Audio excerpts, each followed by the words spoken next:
ada 5 penyesalan orang di alam kubur. Satu diantaranya, ketika sudah dia gosok meninggal arwah, dia gosok matanya, dia buka, kata dia, saya di mana? Kau sudah meninggal, dah saat. Saya sudah mati. Iya. Ya Allah, hidupkan saya kembali ke dunia sekejap saja, kira-kira 1 menit lah kalau boleh. Ya Allah, kembalikan saya ke dunia. Untuk apa? Solat bukan, puasa bukan, haji bukan. Saya hanya ingin berkata, ya Allah, semua hartaku aku sedekahkan fisabilillah. Kenapa bukan minta solat? Karena solat hanya bisa dapat pahalanya ketika kita masih solat. Haji hanya bisa kita dapat ketika kita haji. Puasa hanya kita dapat ketika kita puasa. Tapi sedekah, meskipun sudah tulang belulang hancur, kita tetap mengalir. Itulah yang disebut sedekah jariah. Keliru Bapak Ibu yang Allah kasih rezeki, Bapak tidak bersedekah. Keliru. Dan Alhamdulillah, makin bersedekah, Allah makin ganti. Maka almarhum almarhumah, insya Allah lapang kuburnya karena ada sedekah beliau. Yang ketiga, yang akan menolong kita di alam kubur adalah ilmu yang bermanfaat. Almarhum almarhumah, beliau suami istri, tokoh pendidikan. Itulah ilmu yang bermanfaat. Ketika diajarkan ilmu hukum kepada mahasiswanya, diajarkan tentang keadilan, lalu anak mahasiswanya menjadi pengacara yang membela dan menegakkan keadilan, selama itu juga amal-amal akan mengalir. Maka karena itu, ibu bapak kalau dapat konten-konten dakwah, jangan berhenti di grup, jangan berhenti di HP bapak, sebarkan. Bapak punya 10 grup WhatsApp, satu grup 100 orang, kirim, 1000 orang yang terima. Kalau ada yang mengamalkan 5 orang, selama 5 orang itu amalkan, Bapak dapat pahala seperti pahalanya penceramah tanpa mengurangi pahala penceramah. Ilmu yang bermanfaat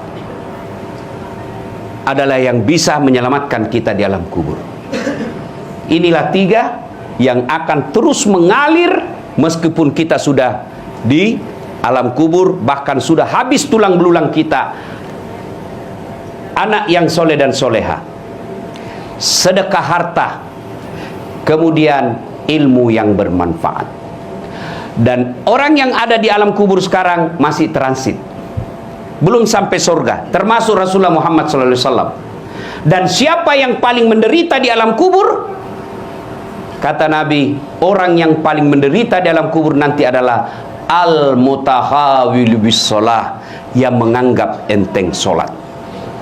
Saya mau tanya, bapak-bapak, kalau pergi merantau ke Sulawesi Selatan, ternyata bapak tidak nyaman di Sulawesi Selatan, ada pilihan? Ada? Ada. Balik lagi ke Jakarta. Saudara-saudara dari Jawa merantau ke Sumatera, ternyata di sana tidak bagus. Ada pilihan? Ada. Balik lagi ke Jawa. Mangan orang mangan, yang penting ngumpul. Iya. Iya toh? Bapak-bapak kalah pil caleg, ada pilihan? Kalah pilpres, ada pilihan? Ada. Tunggu lagi 5 tahun yang akan datang, kita tanding lagi. Ya, tidak disenang sama gubernur, ada pilihan? Ada. Apa? Pensiun dini. Selesai urusan, biar ada di situ kita lewat. Bukan lagi gubernurku. Iya kan?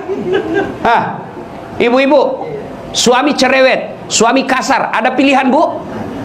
Ada. Pulangkan saja aku pada ibuku atau ayahku. Selesai.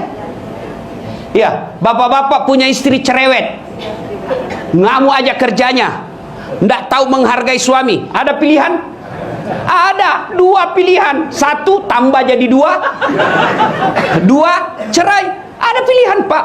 Maknanya bapak menderita di dunia masih ada pilihan. Dan tidak ada orang menderita di dunia dari bangun sampai tidur sampai bangun lagi menderita 24 jam. Tidak, pasti ada senyum-senyumnya. Tapi kalau bapak masuk kubur, ada pilihan? Ibu-ibu masuk kubur, ada pilihan? Nggak nyaman pertanyaannya, keluar dulu. Begitu bapak keluar, viral satu dunia pak. Ya. Dan siapa orang menderita di kubur? Al-mutahawil bis sholah, yang menganggap enteng sholat.